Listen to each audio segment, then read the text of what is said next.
oh man, are they Irish, Northern Ireland, or British? And I'm just like, stupid argument, shut up. And I'm like, who am I yelling at in my head? It's fighting with yourself.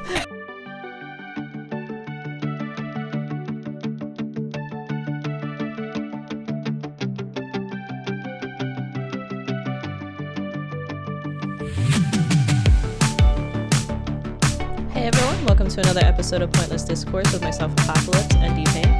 Oh, I had the list up and I lost it. There we go. Kitahi. No, sorry. Kikati. Which is the informal way of saying hello in Lungana. Apparently they don't have a formal hello. Just a casual hello? Yeah, just informally. Just like, I'm saying hello to you, but don't think I'm being formal about it. Don't think too much about this. Yeah. Okay, looks like... Oh. In Uganda. Oh, okay. Okay. So yes, so hello to all our listeners. So at this point, how many countries do you think you've said hello to now? I don't remember how many episodes ago you started this.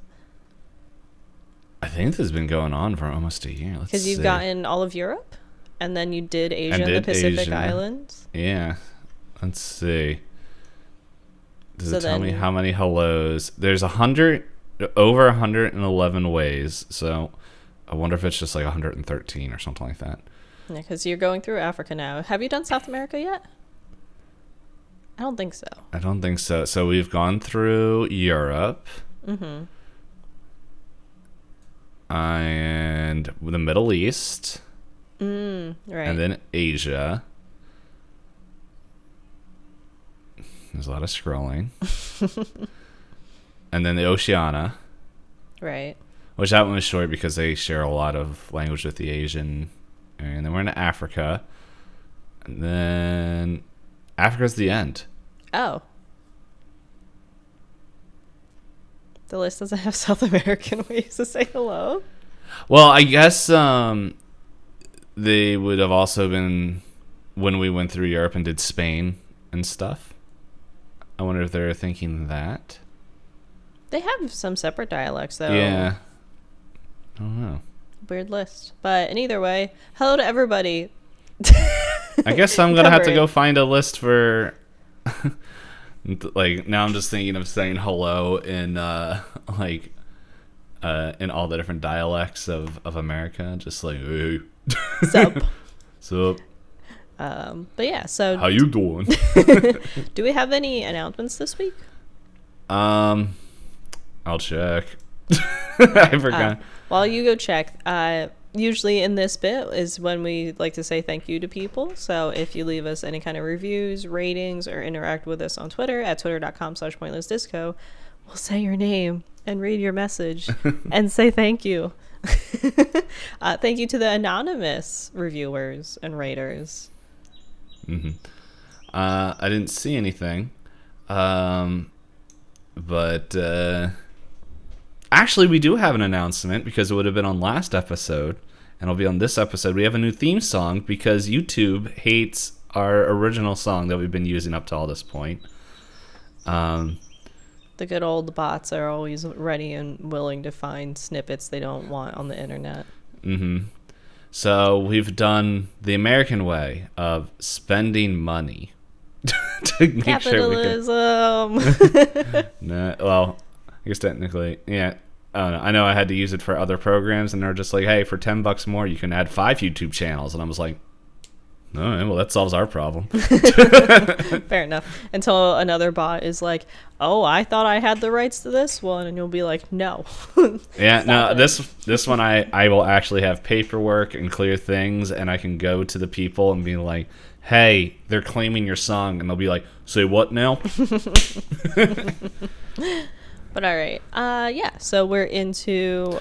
Oh, do you have any fun questions for me before we jump into another episode of Better Off Ted? I only had one kind of thing. I guess a story. Because as you mentioned, right as we turned on the cameras, like, "Oh, did you get a haircut?" And I did. So if you guys want to see that, you have to go to the YouTube or Spotify, which found out. I think Spotify doesn't put our audio feed up anymore. I think it's just video, which is why no one listens to it on Spotify anymore. That's what I was curious about. I was like, because I was gonna say Audacity. Audacity's not the word, but what's their names? Oh, Amazon Podcasts. No, the people that we push our stuff through. Anchor. Oh, Anchor. Yeah, I thought Anchor promised like nothing else you guys have to do. Everything done by us. It does send.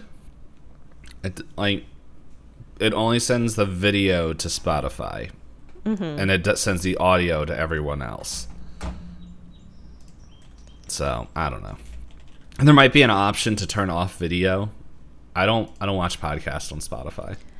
Yeah, I've never watched one. I've listened to them because you can download them for like drives and stuff. Yeah, I don't know.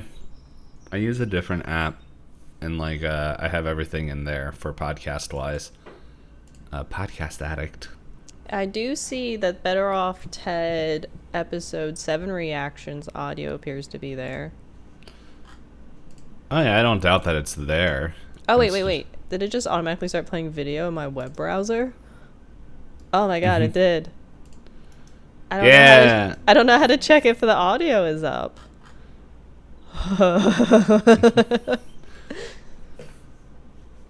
What does it look like on my phone? It takes up your whole screen. Like a YouTube video? Mm-hmm. You tested it? Yeah, that's how I made sure the first week it was up. What if people don't want to... I didn't really explore any further. No, it's fine. Anyway, where were we that before I got we were just talking. It's all good. Normally I'm the distracted one. But I cut my hairs, and I know this is not something you've and I'm not being like normally when people say like something you never did with. I know this isn't a joke because Hop never had to shave a full beard off. But let me tell you, I shaved off my beard and the mustache and all that jazz, and I couldn't tell if my beard had an odor or it was just blocking all other smells because I'm like, I smell something different in the apartment. It wasn't like an off-putting smell, but I was like, wait a second. I can smell new smells. This isn't right. Did it perhaps clog the drain a bit? No, it didn't clog anything. It was just, I don't know. It was just weird. Like I just don't know because like everything has a smell. I think your brain just turns off the. Like I smell this all the time.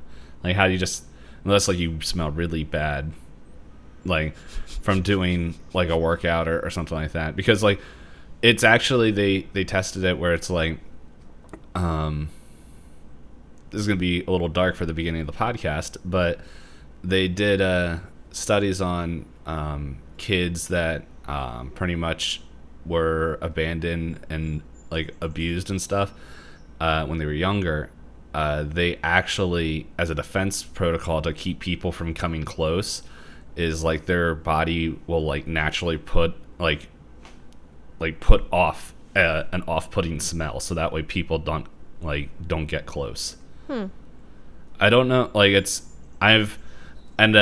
full clarity, I haven't researched this. I just know somebody who, a real close friend of mine who adopted 5 like abused kids, and the 2 older ones had this issue where it's just like they cleaned and like it's not like they were like not like taking care of themselves. It's just something that like it's like they did research on. It's like, and that's why it's like, and it's not, and it's like it's nothing they can really.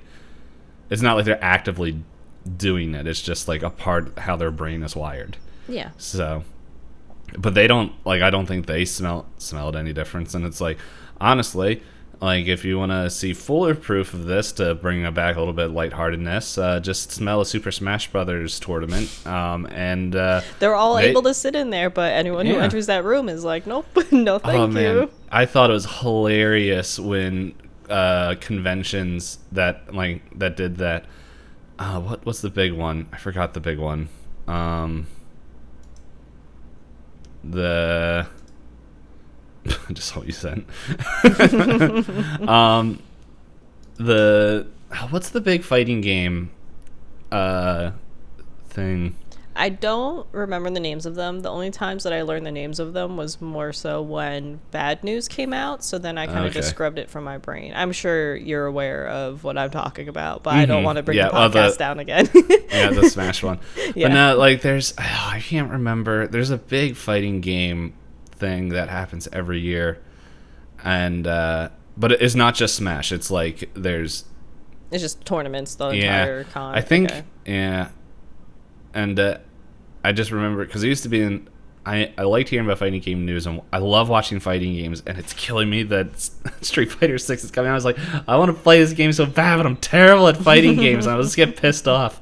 But anyway, one of these tournament halls, I think it was after 2020 when things started opening up again. I think they're like the volunteers and the staff there told the higher ups is just like, if you're putting in a Super Smash Brothers tournament hall, we are not working there unless they shower and wear deodorant. Like it's just that bad, and everybody knows it. Oh yeah, it's like it's a wall that you walk into and then quickly run away. It's like it's well documented, and the players don't know that they smell like that. Yeah, my experience is more so accidentally walking into a Magic the Gathering tournament without realizing where I was walking into. Yeah, smell is weird. Like one of my mentors from college, he worked at a Chinese church, and like after working there for a little while, he was like, the Chinese people came up to him and he's just like, hey, we didn't want to be rude, but it's just like, we just wanted to let you know you smell really bad. And he's like, what are you talking about? And he's just like, well, I don't want to offend you, but we thought the same thing about you guys. And it's just like, and like it was just how they like their diets and everything. It was just like, it wasn't like so off-putting that they couldn't like work with each other and do things, but it was just like, it was just so different. And it's funny how like what you eat changes so much of like odor and like health and energy levels. It's just, I don't know, like energy levels and everything, that makes sense, but then it's just like it's everything. Your smell, like that's why I hate eating steak. Like I eat steak. They don't call it the meat sweats for nothing. Yeah, like my whole family loves steak, and I'm like the odd one out. I was like, no, I don't like eating this because I feel it sit in my stomach, and then for the next, in like 2 hours, that's all I'm going to be smelling coming off of me. And I was like, this is gross. I'll just have fish. I have like some goo that comes off of me and just protrudes a smell that no one, especially me, wants to be around. It's like they close off the whole area and doesn't want anyone coming in, but no one wants to share a desk or just office space with me. Is this your segue? Well, thanks for ruining it. So yes, episode 9 of Better Off Ted. We're doing it. We're doing it. You ready to roll some dice and see who goes first? Yeah, I picked up the can to take a swig, but I can roll a die. Yeah. Let's see. I pre-rolled my dice, so. Oh, okay. Well, how bad is it? Like, it's fine. What the dump? All right, 16. Yeah, I rolled a 12. You see, a very fine number. Which cheese was it this week? Which dice? Was it the cheese dice? No, it was the galaxy die. What was the cheese die roll? An 18. Let's see, what did the sky die roll? A 5. So 2 out of 3. You gotta go first. You gotta explain the episode. That's how we're gonna start doing this. It's really funny because, like, looking back at it, when we started the podcast, it was the opposite. Like, you did a lot of which is kind of, I think, what started you just doing the intros anyway. Because I think I did the intro once. It's like, it's either episode 2 or it's within the first like 3 episodes where I did the intro, and then Yeah, and then from that point on, you just do it. It me. Yep. All right. So here's our quick synopsis because let's see, we have 1, 2, 3, 4, 5, 6, 7. We have a lot of questions. 9, 10, 11 episodes. We have 11 episodes, 11 questions. And I feel like this is well, I'll do the synopsis real quick. So anyway, it's showing Viridian working all together, and everything's going fine. And then we go to Linda's desk, and some ceiling goo comes down, which closes off the whole nondescript office area that Linda works in, which forces everyone in the company to be relocated. And from all that, there is some struggles because they're pretty much leaving everyone up to go find their own office space if they don't like where they are. So it starts off with the guy who's the goo is coming from half computer, half flesh computer thing from Dr. Bamba, who we've seen in the heist episode. Yeah, he's the one that hits the camera and just sells everyone out. Cool guy. I'm trying to see if it has the name of the thing, but I don't see it. But anyway, they all do that, and they all have to go share different offices until it gets fixed, which it's funny now I'm thinking about it, like, I don't think they let the guy who knows how to fix it actually work on fixing the computer. Well, yeah, because remember, she punishes him and sends him to the tiny office. And he starts to lose his mind. Yeah. So anyway, they do all that. And Linda originally is put with with the taste tester guy. And she's just like, I can't do this. Ted, let me in your office. And he's like, okay, fine, I guess, after not really wanting her in there. And then, one half not really enjoying how Linda works to the second half of a very visual distraction for him, to where he's like, I can't do this anymore, and moves to Veronica's office, to where that's its own set of problems.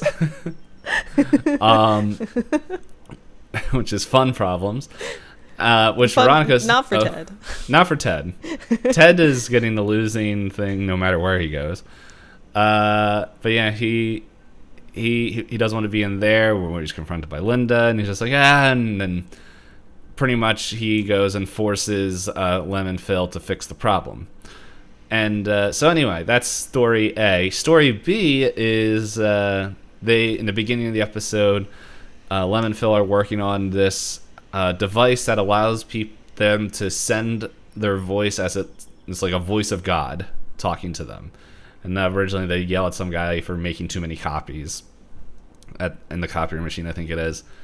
Well, anyway, they're going through, and because of this whole debacle, people from the labs above them come down, and Lem pretty much develops an interest in one of the scientists that comes down, goes on a date that has a very humorous ending, and then a new guy comes in, which, me and Hop had the same kind of reaction as we kind of mentioned it earlier. We'll get into that because I'm pretty sure that would be in one of these questions over here. I didn't bring it up exclusively because I knew it was just going to come up either way. Yep. So I guess we'll touch on that when we get there. And so they decide to have revenge, and it doesn't go well because the pretty girl gets in the way and causes her to vomit up for the next 8 hours or something like that, and Lem loses out on a date. Yeah, and the reason she vomits is because, along with the voice of God, they admit that if you crank up the volume too loud, it just causes someone to vomit from the impact of it. Yes. So, but yes, again, we'll get there. Mm-hmm. Yeah, and then I figure we'll touch on the end of Ted's story as we're talking. Mm-hmm. But anyway. You ready for your first question? Oh no, this is like a test. Which actual, like, real advertising, or let me rephrase, which companies do you think would actually try to use their advertisements with the voice of God contraption? I mean, the HSS, what was it, the hypersonic sound? So funny enough, this actually exists already. I know that they have it as a, I thought the military has it as weapon. An application. But I mean, like, it's not used in commercial use. Not commercial use, yeah. It's like, it's really funny because as soon as they mentioned that, I'm like, okay, so some of the reports are border on the conspiracy theory, but it's like one of those ones that it's just like, I don't know. It's at least been publicly listed as being in production of a form of subduing people in nonviolent means. Like from the Cold War. Yeah. Like it's been in circuit for at least rumors of it. And so where it's just so yeah, anyway, like when they were saying, I was like, punch, like that exists. But I guess more of the voice of God. Any fast food company. You want French fries? You could go for a Big Mac. Actually, the Big Mac wouldn't work. Like, I don't know. No, not on you. The McChicken probably. So, but would you do it? Because I feel like if I had this kind of voice, if it's not like the internal voice I already have for myself, I'd be like, well, that's weird. I don't know. Like, probably not. But it's weird because like it doesn't make it sound like an internal voice because everyone that hears it as another hears it as like why they call it the voice of God. Because like the one guy they bullied immediately looked up. He's like, "What are you?" Yeah. He's like, huh? I don't think I use that much paper. And then like Len must have said something like, "Do you doubt me?" He's like, "No, I don't doubt you." And then Phil's like, "This is what it'd be like if God was insecure." But yeah, it's but yeah, I could see, honestly, I think anyone would. Like, I think it depends. I think chains, like I think, like for example, stores would like to use it like GameStop, but normal GameStops I don't think would have the space when they're normally like in malls or in strip things. It's not like they have their own building. It's not like McDonald's that can climb on the roof and shoot it through cars. Exactly. That's Come to the drive-thru. Yeah. Honestly, like a Walmart, Best Buy, like one of those superstores, I could see it just like somehow being hidden in the ceiling, and it's just like, don't forget a phone case. Yeah. It's like, yes, you want the $99 protection plan. What if it falls down a well? Something ridiculous to really scare the customers. You want to watch Sharktopus. You need a new sound system to enjoy Sharktopus. Okay, sorry, that's future plans. But all right. Don't worry, by the time that comes out, they won't remember. We probably won't remember we made this joke. I know I won't remember next week I made this joke.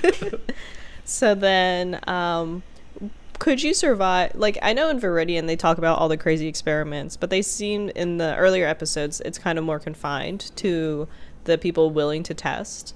But could you survive in a workplace where there's a chance of quote unquote ass goo that can just fall from the ceiling and spontaneously combust? I like Linda's reaction to that, where she just touches it with paper and she's like, ooh, that's not good. I like how she already knew, like, most times if something drips, people will be like, is that water? She knew not to go near it. She was like, napkin? Yeah. And it's just like, man, how convenient that fish was moved. Like 1 second. Oh, I forgot to say the one thing about this episode is I actually liked this one. I liked this one a lot, and too. It's also written by a guy who wrote the first couple episodes. Oh, this is the callback episode. We were like, we'll see if you like this one. I think so. The same writer. Yeah. Okay. I don't have that wiki page up. I can pull it up. Wikipedia. Episodes. Episode 9 was not written by any of the previous writers. Yeah, which episode was? I didn't think it was. I thought it was like 11. No. Yeah. No. Yeah. It was directed by not Yeah, it's written. directed by the same person, but it was the same writer for 4 is episode 11. Yes. The writer... Actually, it will be interesting because the 9 also wrote episode 12. Yes, so we'll see how that goes for you, how it goes over. But this one, there were a lot of really funny moments that I was not anticipating. Even though I had watched this already, it's been a long time since my rewatch. But like something happened and I paused and I was like, question. Time to write down a question. Well, like the other thing is like the way this was set up, like because this is directed by the guy who directed the first 3. The way it's shot and everything is a lot like the older episodes. Yeah, it flows very well as well. Yeah. Like the guy knew what he was going for, pretty much. But anyway, the vision. But yeah, so I don't know if I could survive ceiling goo and all that stuff. Because there's the assumption that if anything weird happens, you're supposed to assume that it'll kill you, right? Yeah. Which, like, the interesting thing is, like, is this how all the other branches are like? Because we're only seeing this branch, and like, is this the main branch? I don't know if they ever say Yeah, they that. don't really say that. They just say that they have the really comprehensive like research and development department. So maybe this branch is particularly bad because they're like, this is our ideas, make it work, and they're just experimenting a ton. Which is weird why they would put it in the middle of a city, but it's Viridian. It's Viridian. They seem to have a lot of power over a lot of industries. Well, they let it seem like they control the world already because it's like the phrasing. They have to reset their servers and like the whole world shuts down. Like Times Square shuts down, I think. In that one clip, when they were saying to get them back in the system. Yeah, like it goes to like I think even Japan. Like there's something in Japan that shuts off and then it comes back and you're like, what?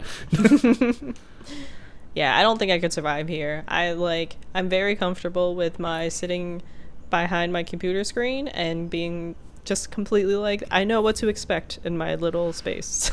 I honestly don't think I would be, even if it was the most regular office job, I honestly don't think I'd be able to survive it. Because it's just like, I don't like really being interacted with, but at the same time, everything I hear about office jobs is like they don't allow you to really listen to what you want. And it's just like, that's the only thing that really keeps me sane at work. Oh, at both the jobs that I've had, I've been able to pull up Audible and Spotify and YouTube. Oh, it could have just been certain office jobs. Like, I don't know. Like, because... I mean, if you're doing phone calls all day, then yeah. Yes. Yeah, it wasn't phone call, but it was just like, I can't remember what it was, but there was one of my friend's parents, I don't remember where she worked, but they said, like, it sounds very Viridian as I'm, like, remembering it now, but it was just, like, you weren't allowed to listen to music, and so what they... And now I'm like, this can't be real. But they put in a white noise machine, so that way I would lose my mind. Yeah, so they didn't go crazy. I would go crazy. Yeah, I need something in my ears while I'm working. Mm-hmm. It's like, I like reading about people just...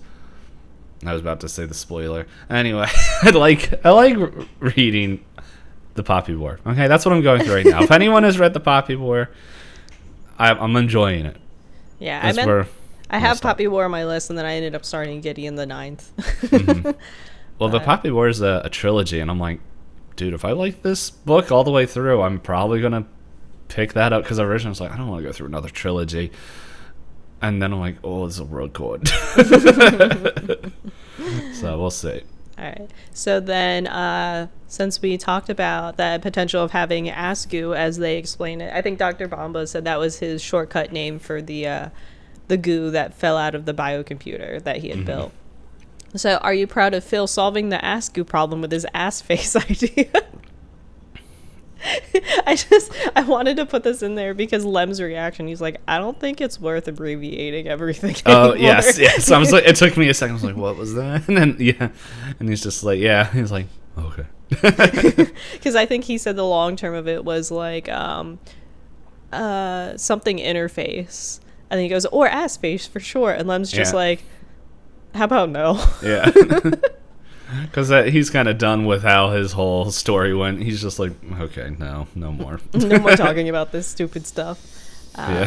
Yeah, because the ultimate resolution of being able to fix the leaking computer, because it pretty much puts the company out of commission, is at first Ted was going to take his chances, his 1 in 5 chance that he could die. That's how fed up he was. He was like, 1 in 5 chance, and this computer explodes and kills me. Let's inject the polymer. And then he's the whole episode's been like chugging antacids, and like he's like, can I OD on like Tums? Because I hope so. He's so stressed out by everything. I don't, to be honest, I don't blame him. With seeing everything he's going through. Well, just sharing the office with Linda. It's like, yes. And then, so then that's when Phil realizes, oh, Ted probably has an ulcer. So does the computer, because it's so stressed out, because it's a human. Well, it's half human. Partially human, yes. It's Tetsuya. No, it's Johnny. Is it Johnny? Yeah, he named it Johnny, the computer. Oh, I was thinking of Akira. I was trying to remember. Oh. The friend that becomes Baby Machine. Yes. Because that's a spoiler, technically. But did you see the picture on Twitter where someone dropped, like, a whole bunch of hot dog, like, before it was packaged? And they're like, this looks like Akira. Oh, God. See if I can find it real quick. Yeah, no, but, I like how Dr. Bomba tries to be like this nice person, and everyone's like, no, we don't like you here. Because his computer is leaking, and he's like, I brought donuts. And Ted's like, you can't buy us back with donuts. You've displaced everybody's offices. We're all annoyed. Mm-hmm. And Dr. Bomba gets, like we said earlier, banished to the frustratingly tiny office. And he goes to open the door, and he can't open the door because the desk is too big for the room. And then later on, they're like, yeah, Dr. Bomba hasn't been able to solve the problem because you banished him to the desk, and he had to draw his own window for his sanity. You don't have to read the article. It just shows the picture. I agree that it looks like a Akira. Tetsuya! Yeah, it's... It would have been. I wish there was more scenes of him just in his office, but I think it's one of those things better left unsaid. Just for the user to imagine, or the viewer to imagine how much he would have lost his mind. I want to see how he actually got in the office. Yeah, he'd have to really he can't even bring his box of stuff in. It was too snug in there, unless you push the desk against a wall. But then you can't sit at it. Or you just put things in one at a time. Oh, that's miserable. Well, it was a punishment.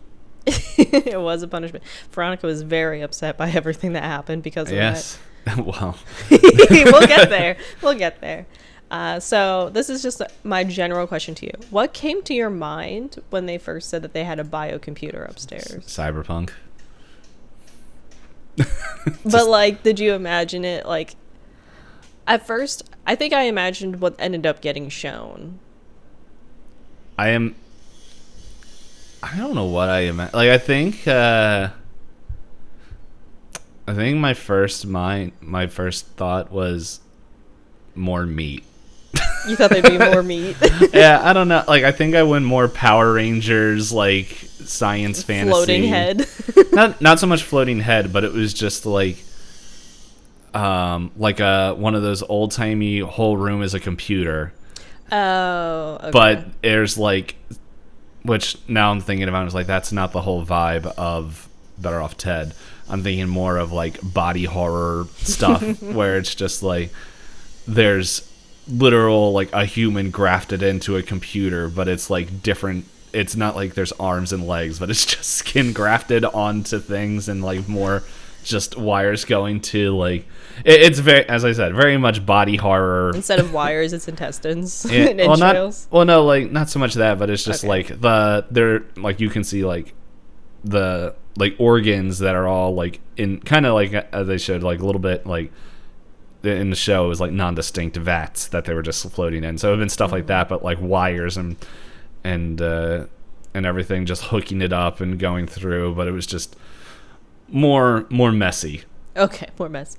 So then I kind of changed my mind when they showed the Viridian commercial. The question I wrote is, did the Viridian Dynamics commercial comfort you at all about what they want to make the biocomputer into? And how they show a literal Terminator at the end?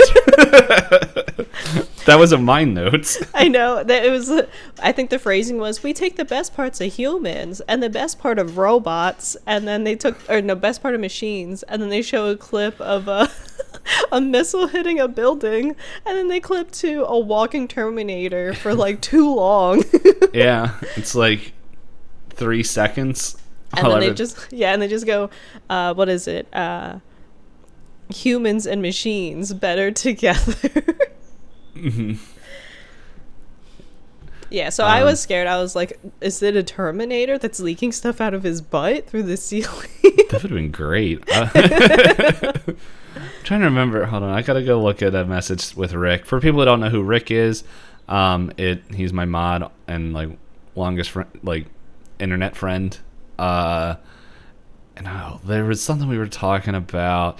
Oh, because every once in a while he gets like on this kick where, not a kick, but he gets something in his head, and he was talking about kind of just social media and all these social media influencers that like either from just only interacting online having like pretty much like depression and like eventually like taking their lives and stuff. And I don't know what he did, and he wrote this huge thing of like trying to find people validation, and he was like pretty much like, yeah man, and then he ruins his whole argument. He's like, you gotta unplug from the Matrix, and I'm like, what?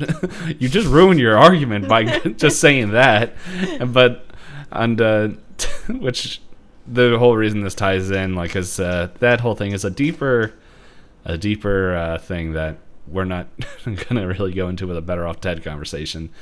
But he was like, his line is like, yeah, time to isolate and disconnect yourself from the Matrix. And to where our response is like, but I want to be Skynet. Let me in. I want to be the Skynet. I don't want to be on Skynet. I want to be Skynet. Let me contribute. I want to take me. Oh man, yeah. It'd be great. I want to be the one that sends robots back in time, but it's like, it'd be a better timeline because it's me. Like I don't want to wage war. I just want to cause a little bit of chaos. I just want to cause a little bit of chaos, and then I don't know, maybe change a few things, like making me president. It'd be funny. I imagine your presidential speech would be like, I can't believe you guys let me do this. Yeah, it's like, well, sucks to be you guys. Actually, I don't know. To be honest, I probably piss off the other branches way more than actual Americans. I don't know. They seem really good at making each other upset and making the American populace upset. So like, yeah, they people. But that's what I'm saying. I make them mad and they get mad at me because it's like, I don't like Republicans or Democrats. Like, I like the people. I just don't like what either of them stand for when they get to their extremes. Yes, everything feels very extreme right now, and it's unfortunate. And we're not going into that. So what's your next question? Doom scrolling. Yeah. So how did you actually feel when they finally did show the biocomputer? I thought it was cool. Like, I don't know. I like tech. I like stuff. I thought it was very, like, I was expecting something messier because they were like, yeah, it's leaking ASCII. And I was like, oh, so it's got to be, like, kind of, like, half made. But then I should have realized because they said it's been running fine for 3 years. Yeah, 3 years. And, yeah, so it was interesting. And, but, yeah, it was like one of those things where I'm like, okay, where's the leak? Where is the butt? Yeah. That, you know what, here's more important questions, because if there's, as I say, ASCII, does that mean this thing has to eat, drink, and then poop, pee? Does it vomit? Yeah, like, I wonder how many bodily functions they gave it, because they did say it has corrosive acids to act like digestive juices, so I guess it has to eat, right? Mm-hmm. It has, I think it was, like a brain in a jar kind of thing that was floating around, or was it a heart in a jar? There was a heart, I think a stomach. A stomach. Let's see, do they have a picture of it in this website? Yeah, but, like, for anyone that can't remember what it looks like, it's basically, like, it looks like the older, like, kind of supercomputers back before they could really make PCs. And then it looked like they kind of attached jars from like medical museums onto it. So it was very neat looking. Like, it was very clean and organized looking, which makes sense. I mean, it is Viridian. They wouldn't just haphazardly build things. I thought it was going to actually be able to talk. That would have been fun and scary. Like if it had, just... like, Microsoft Sam. Yeah. Please, pull me out of my misery. Well, wouldn't it be easier for them to solve the problem if it just went, I have a tummy ache? Probably. But it... Or, like, if it... Because, like, I could imagine that it could talk, but I could also imagine that Viridian only gave it, like, the bare minimum, like, communication tools. Oh, enough for it to be, like... Yeah, so it's yes, like... no.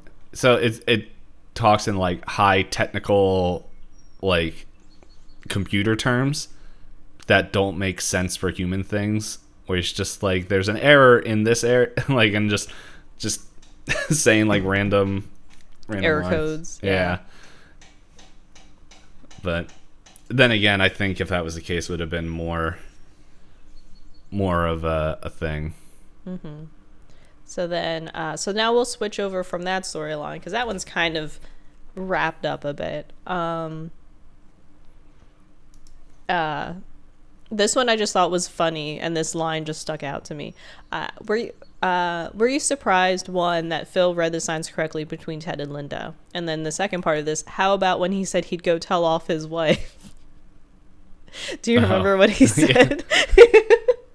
I'm trying to... It was something like... Yeah, it was pretty much... It wasn't something on the lines of like, I do know a little bit something about... Women. Yeah, women. I'll go tell my wife that Linda is hot. And Ted was like, what? But that's what it was. He's like, and there's no, he doesn't come back with a response from that. Yeah, but basically, I just wanted to bring up that thing because that made me laugh a lot. But the context is, Linda approached Ted in the beginning of all of this and was like, hey, I could really use a place to stay. They're sending me downstairs. Do you have advice on like something I could do instead? And Ted goes, take the freight elevator. It's faster. Mm-hmm. And Phil's like, my wife tells me I don't understand women, but I think. But as I understood, that was not what she wanted to hear. And Ted's like, I know, you're right. And Phil's like, oh, I am right. I gotta tell my wife. So that is a fun glimpse to see. It's not just one-sided on why they don't work. Mm-hmm. That it's also, I guess it should have been obvious to me that Phil's sense of communication is pretty bad. Yeah. But yeah, so then that kind of kicks off the whole storyline, like you said, with Ted and Linda sharing an office, and then eventually Veronica and Ted sharing an office. Out of the two, who would you rather share a work area with? Because you have, so if we summarize it, you have Linda, who basically kind of does whatever she wants up until she's just like, okay, right now is the time to work because it's due tomorrow. But before that, she wants to talk a lot. She wants to talk to her fish a lot. She reads a lot of magazines. She does a lot of like her own thing and then starts working, which for someone like Ted is very much like work. Yeah, well, it's also... Oh, yeah, finish your whole thing. And then you have the other side where it's Veronica, where she works a lot and she's in meetings a lot, so he has quiet time.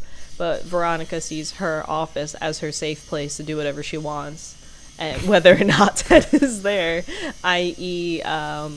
Cutting his hair for him because it annoyed her, and my favorite scene, yes, gun. She's stressed out because upper management is blaming her for this when it's not her problem, right? It fell onto her floor, so her productivity is bad, but because of someone else. So she starts to take out a gun and put a silencer on it, and Ted goes, what are you? It makes it sound like she's going to go kill upper management. Yeah, so then she goes to a pillow and shoots a pillow like 6 times with a silenced gun, and Ted's like staring in complete shock, and she's like, that always feels good when I get to do that. And Ted's like, I have to leave. I can't be here. Well, I think she also says something on the lines of like, Ted, if you can't handle... like little gun shooting in my office. Yeah, it's just like, I don't know. Just something on the lines of that. Oh man, they're both terrible options. because it's like, so like where I work right now, it's pretty much just me and then like one other guy. And so like, and we have like this huge section where we just kind of put stuff together, and like we do talk every once in a while. Like it's kind of like how Ted comes out of his office and talks with everybody, and then he just goes back and works. It's kind of how like it works with me. And like before he showed up, and like he's on the track to do what everyone else does in that shop and where I work, is he's gonna start to learn something else, and then he's gonna get pulled off to go do something, and then all our work is gonna pick up again. And they're like, well, Dpayne, why don't you get all the stuff done? It's like, because you keep taking everyone that's supposed to be helping me. Yeah, it's, the thing is, I have to work with people that are like Linda, where they just sit there. Like, I had to go tell people, like, hey, I don't care if you talk on your phone, you just have to keep working. And like, it's like, I understand having a few conversations every once in a while or everything, but when there was a guy literally who sat on the phone for an hour not doing anything, and I was like, guy, either you have to talk on your lunch break or talk while you work. Like, we don't care if you're talking on your phone, you just have to get stuff done. And so like I can understand that. But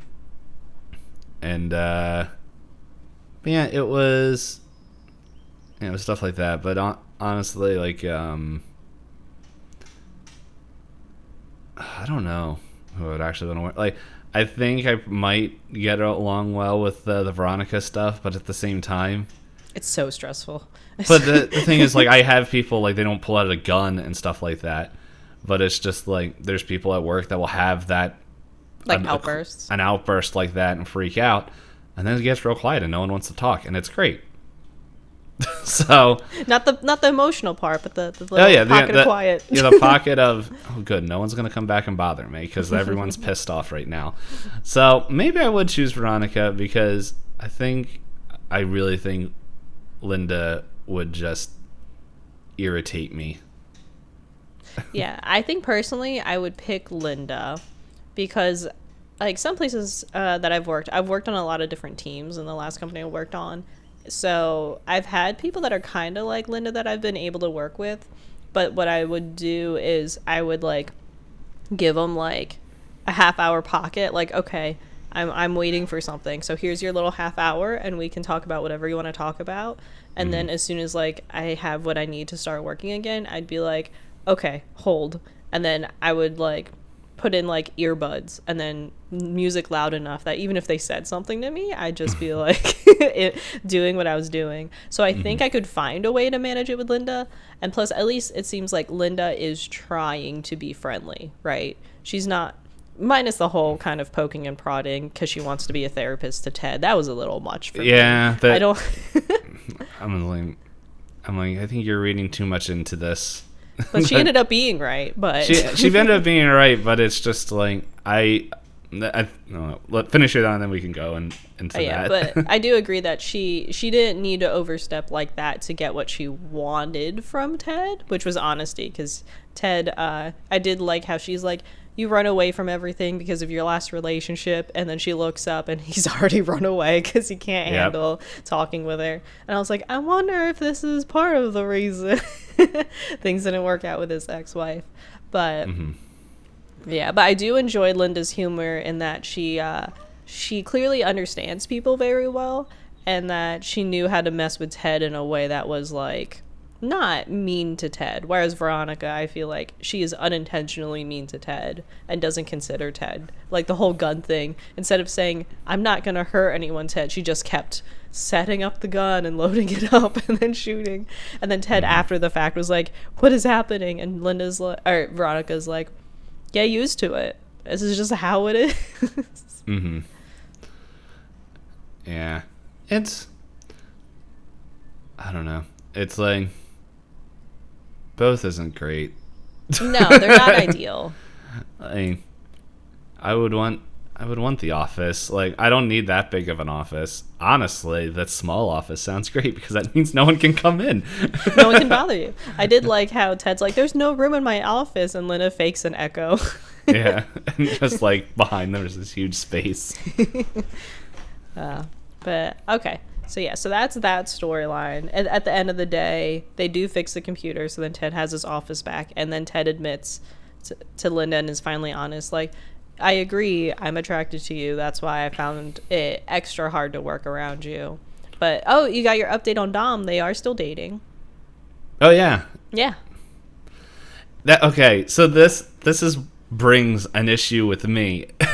Like, when they said that they're still dating, and it's like, well, then why are you still chasing after Ted? Like, it's like you're in a relationship. I don't know that she's necessarily chasing him as much anymore. I think she's playfully flirting. Yeah. Which is something I know, like, isn't upstanding, but is also not harmful. Like, they haven't been physical with each other. Yeah, but it's just, I don't know, in my head, I'm like, it still sends a message. Like, like, hey, if like, maybe, I don't know, it might be something where I just read too much into it, but it's just like, in my head I was like, well, if you're constantly like just chasing after Ted and like leaving, I guess, like hints, and then it's just like, it makes it sound like, okay, well, if Ted says, well, okay, let's do this, you're just gonna be like, all right, well, later, like, what's the point of your current relationship? I think she needs to go to counseling as well. They all do. We agreed on that the last episode. But what I was about to say earlier, when she wanted to like be therapist, and it's like Ted ran. To be honest, like I could see like what you were saying was like, okay, this could have been maybe something with Ted and his ex-wife, but it's like at that point, it's like that's like, I don't think that was the right time to be like, let's talk about your problems. Oh, it was a terrible time. Yeah, like. He's like, she wants to be a therapist and like want to call out all Ted's issues, but at the same time, it's just like she is probably actively choosing the worst times and stressing him out at the same time, and it's like, no. It's like, yeah, because it does really come to fruition about how he's all feeling as well when he runs into Veronica in like the break room and he's like chugging like Tums. Mm-hmm. And then she's like, she admits that she's not jealous because she knows she can have Ted whenever she wants, but she doesn't like the idea of them staying together. And what's her joke? Not everything going well in the Malibu house between Barbie and Ken. Yeah, Barbie and Ken, yeah. And Ted's like, I know why Ken is sold separately now. Yes. So then, before we run out of time, because I just saw how long we've been recording, let's go on to Lem, because this is also very fun, and I'm sure we'll talk about quite a bit. So I cut out one of the questions because it was like a whatever question. Yeah. The question was really just pointing out that Lem admits that he doesn't know how to make a joke, and then he says, do you want to meet for dinner after I sneak out of my mom's house after she goes to bed after dinner? And she's like, haha, that's so funny. I was like, I don't think it's a joke. I don't think that's a joke. But how did you think about how their date ended? It was hilarious. I did not anticipate it. Yeah, I'll admit, like, Lem cleans up nice. He does clean up nice, and he does seem like he's very smooth on a date. Unfortunately, when it got to the... Not a smooth ending. Yeah, unfortunately, they show a clip to say how the date ended, because she apologizes for it. He sneezes as he gets in close and bashes her. In the headbutt. And then she hits the wall and headbutts back.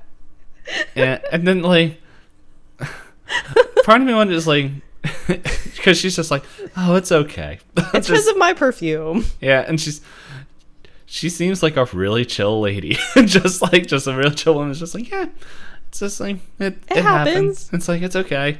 And it would have been very cute for them to have been together. But then... But this show ain't about cuteness. You have, with everyone needing to find new offices, a guy shows up and he's like, hey, I've also been assigned to this office. I guess we have to share. And then he says the worst thing you could ever say to someone who is not white. Yeah. This woman, she's Asian. and or half Asian, and he comes down and he says, I was told to share an office with this exotic woman, and Lem and her's face go, oh god, I don't think that. It was just her, because it sounded as we were talking, that was our reaction as well. Yes, but she even comes back and says, like, statistically there are more of us on the planet than there are of you, so who's really the exotic one? And Lem is very cute and says, yeah, listen to the statistically average woman. I did like that line. It's very cute, but it's very cringeworthy. And of course, when you share an office with someone, you have a lot of close proximity, and Lem is literally watching them because it's glass walls. Through the window. Yeah, through the window. And he lets the jealousy get the best of him. So now I ask you, 1, were you surprised that Lem used science for evil? No. 2, are you surprised it went all wrong? No. Yeah, same. I was like, I can see what's going to happen here. It was so obvious, but it was still very funny how it turned out. But yes, as we mentioned in the very beginning, which is kind of neat, because usually when they have the device in the beginning, they don't always bring it back for comedic effect. Mm-hmm.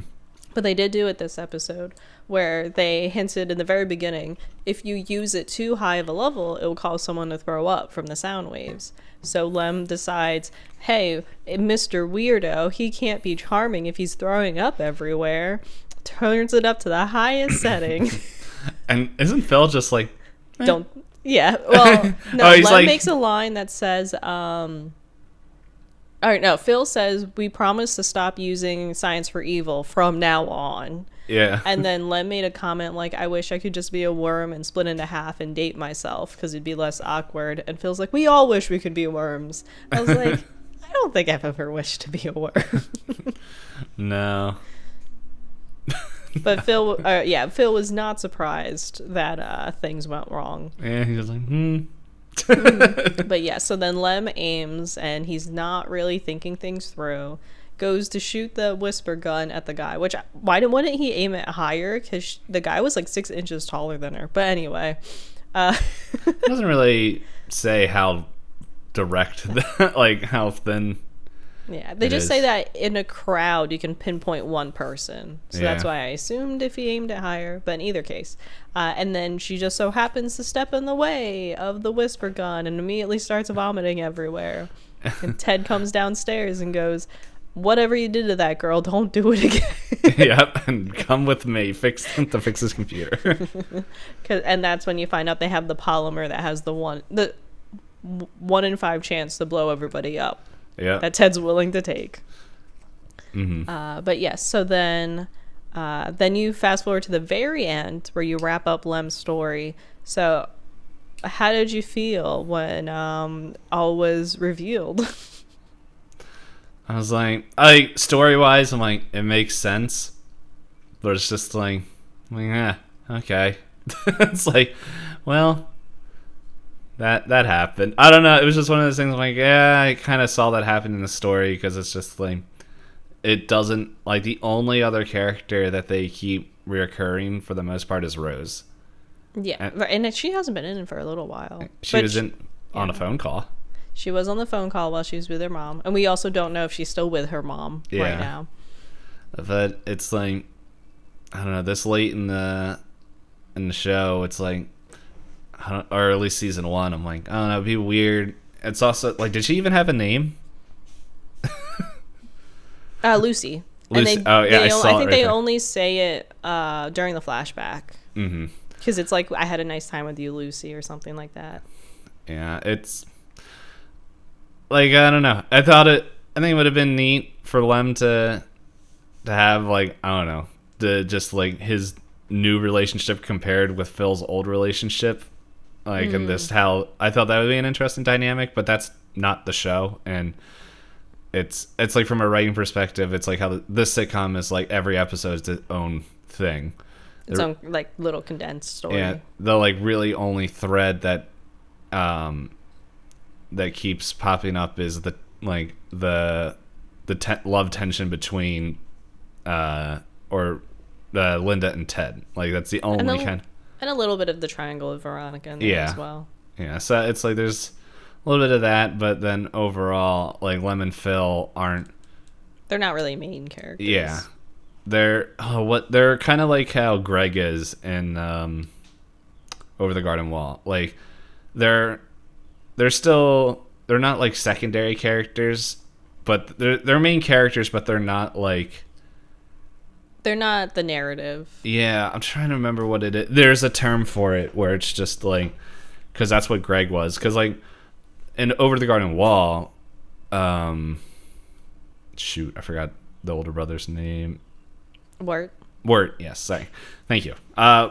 Wirt was, he was kind of, the story was told through his perspective, but Greg was still a main character and stuff happened because of him. And is supporting the right word, or is there another word above supporting? I'm just going to bring up the Over Garden Wall thing because did it say it in the wiki? I just typed over and it showed up. Okay, so let's see. Gotta find the characters.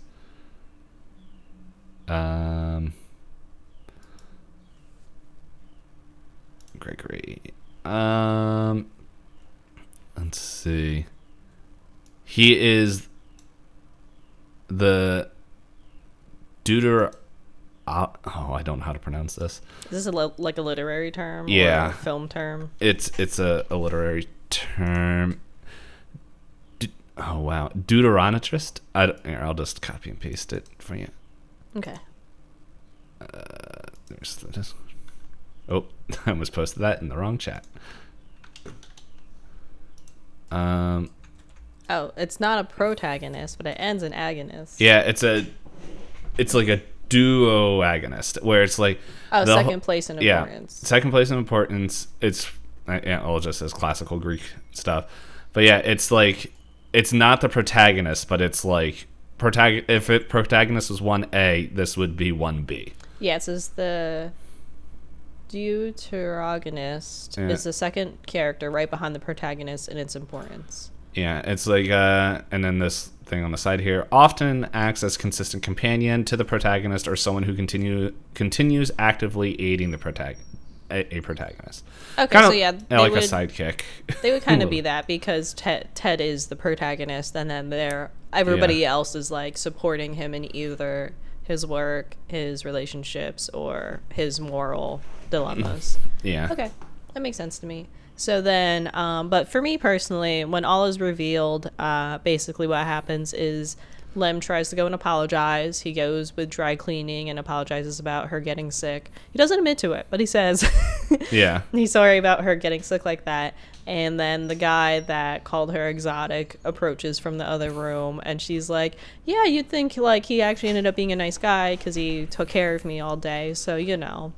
And then then Lem coldly is like, you owe me $12 for dry cleaning. Yeah. For me personally, when a red flag as strong as a white man calling me exotic is, that's one of the biggest red flags, and I don't know that I could ever get past.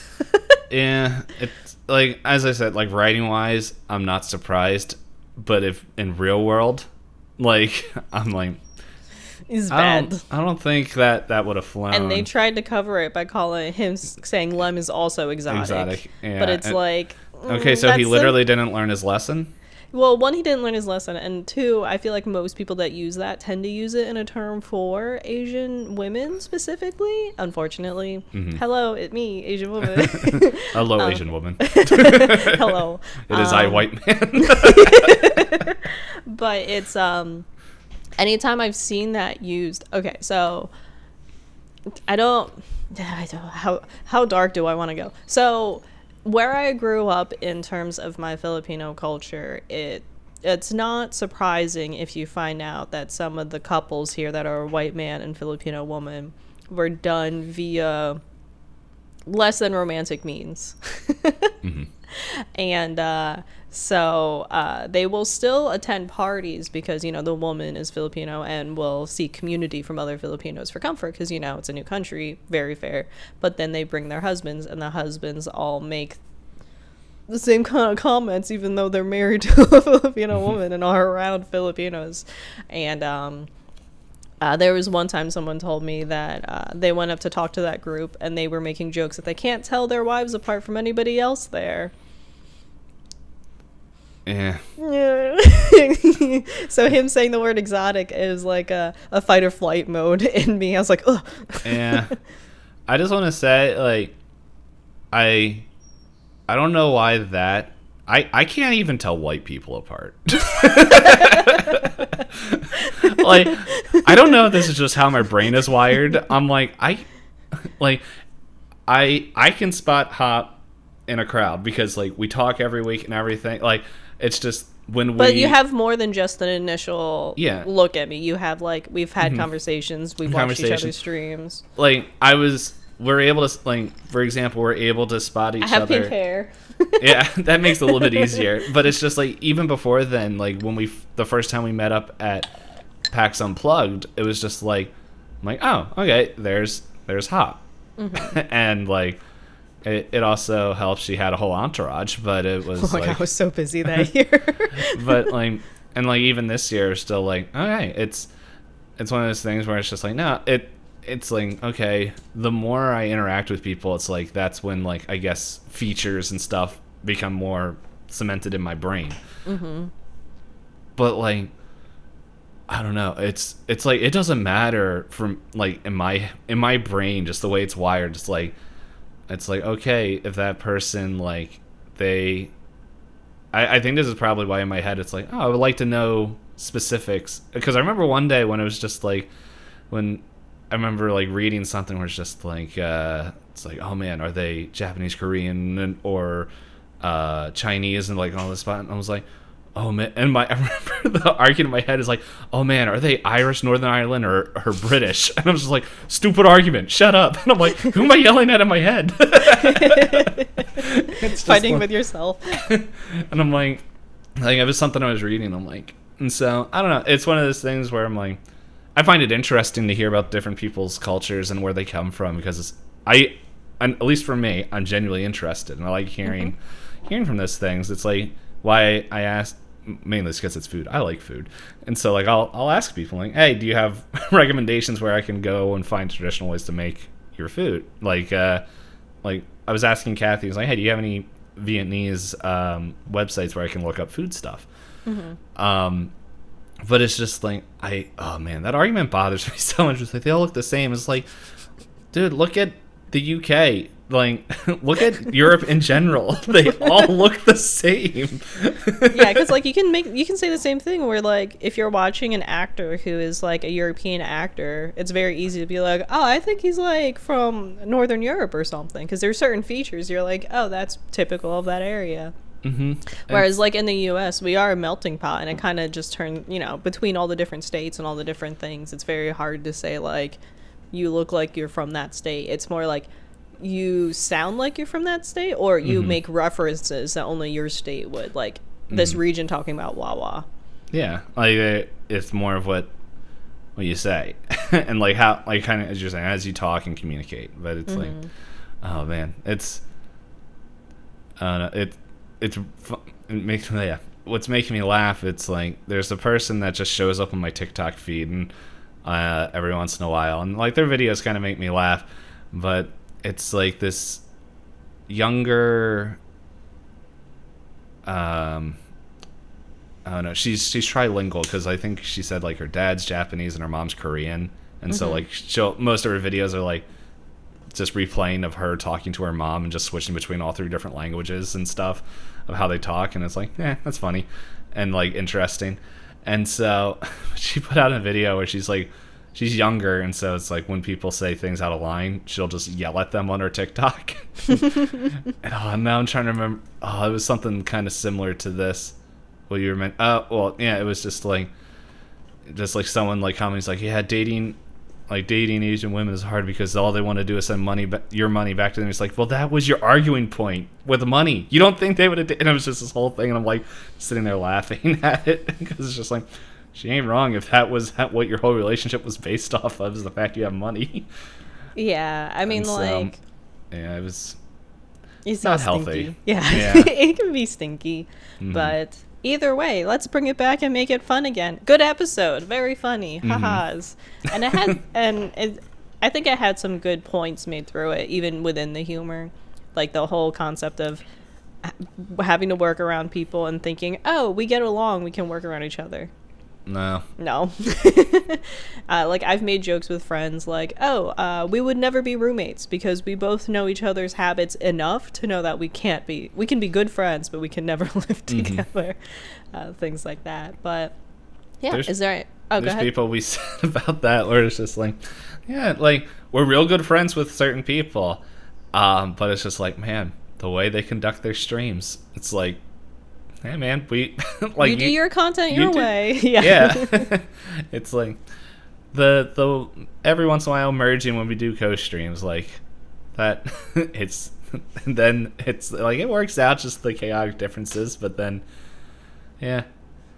I still like the adage of like doing more of like a push to talk kind of thing when doing co-streams, just because, you know, like you said, like everyone's got different audiences, they have different ways they like to talk to their audience.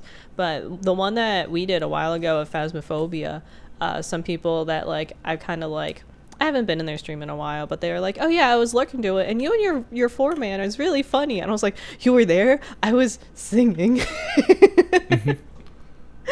And I was screaming trying to get the ghost to kill me. But I got you killed mostly. Yeah. That's what you get for holding the Ouija board. Yeah, it was fun. That was a fun time. Yeah. I just remember, like, we found out I could trigger questions on the Ouija board while you were holding it, and then JR and J2, I don't think they realized, but they were just generally talking to each other, and you were just freaking out. I don't think they realized what was happening in that game in general. But, nah, it all worked out, and then, what was it? I think they took that out, honestly, the anyone can talk. I don't know if that's the case. I did play recently after one of the big updates because they added like 3 more ghosts, and I learned and I learned a trick about what you're supposed to do with a Ouija board so that it doesn't freak out anymore. Yeah, you're supposed to say goodbye to it.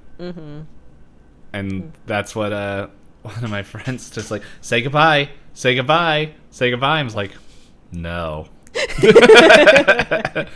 One time I did the Ouija board and I asked the question and then immediately haunted and attacked me. I was like, everyone's like, oh, it's a demon, come on, let's wrap it up. I was like, I'm glad I could be the sacrifice. Because we all had like 80% sanity. They're like, it's a demon, let's go. Yeah, we were playing Asylum. I got lost in the Asylum. That's easy to do. Well, I don't know why, but every time I play the Asylum, all I want to do is take the candle and just walk around. To be fair, I don't really do anything to contribute. You've played the game enough. Yeah, so I'm just like, because like with Knight and E-Corp, Knight's been one of the guests on here, but like they are very, like, I guess, like technical minded, where they want to go find the ghost, figure it out and everything, and then they got me just like, boop-a-doo, here I am. Just like, I'm technical when I play off stream, but when I'm on stream with a group of friends, ever since the car incident, if you remember that from the old stream, I found the car magazine in the bathroom, so I started making fun of the ghost for for enjoying car magazines in the bathroom. So then I remember, what was it? Every time I said, so what cars? I said, what cars are you into? And then J2 died, and I was like, come on, don't be shy. Tell us more about your car fetish. And then JR died, and then it haunted me, and I ran, and when I died, we had the proximity chat. I just heard JR and J2 laughing, and I was like, what's so funny? And they're like, look at where you died. And I look up, and it's the car magazine in the bathroom. Oh, man. Oh, I don't remember. Well, yeah, I didn't hear you guys, the dead talk. Yeah, you can't hear them talk with the proximity chat. I'm trying to remember what I was doing. You were trying to solve things. Because the two of them were dead, and you were like, all right, at least let's get insurance, let's. Yeah, and then you died, and then I think that's when we just made a random guess. But I am chaotic when need be. Not usually, but when need be. Yeah. But. Well, it's also in that game where the famous thing where a lot of Maddie's friends like like hearing me do, where it's Mummy Dracula.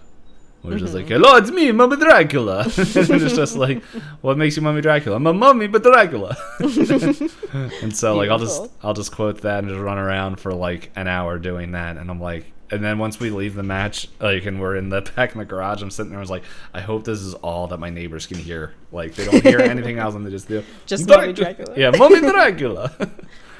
But fun. I don't know if your bunny is getting out of hand because I keep seeing you looking behind you. He is like sitting here and he was rummaging through like I have some like old mail, like envelopes and stuff, so that he can shred it and have something to play with. And I heard him rummaging, but he's just staring at me, so it might be time. Hop has old mails in there behind her to shred up, and I use science for evil. But yeah, so anyone who listened this much, thank you so much. We always appreciate it. We will double appreciate if you leave a rating or review. We will give you a shout out in the beginning of and the episode that we find it. And if we take too long finding it, find us on Twitter at twitter.com/pointlessdisco and let us know there. A reminder, we do have the video podcast on Spotify and YouTube. If you would like a chance to see it in a video format, if you listen on other platforms. Also much appreciate if you share us with people, friends, family, foes, your dear antagonist. Because you're the protagonist in your own story. That's Final Fantasy X. I don't remember anything else that I usually say at the end of this, and I'm kind of hungry because I did not eat all the muffins in my little muffin pack. Your little burnt muffins, and I'm hungry as well. The other thing, I'll have to look into it. I don't think we have to do this, but we also just thank you, Luna Ray. Song Hello. That's who the new song is being played by the new service we're paying for. I think it's fun in the description. I think so as well, but I've been reading so many different things where it's just like give credit. Yeah, so, and I'm like, you know what? That isn't hard to do. Just songs Hello by Luna Ray. Let us know what you think of it. Yeah. I don't know how she's a songstress. A songstress or whatever they wrote on the thingy. The bio, yeah. Yep. But yep. Talk to you later, everyone. Bye.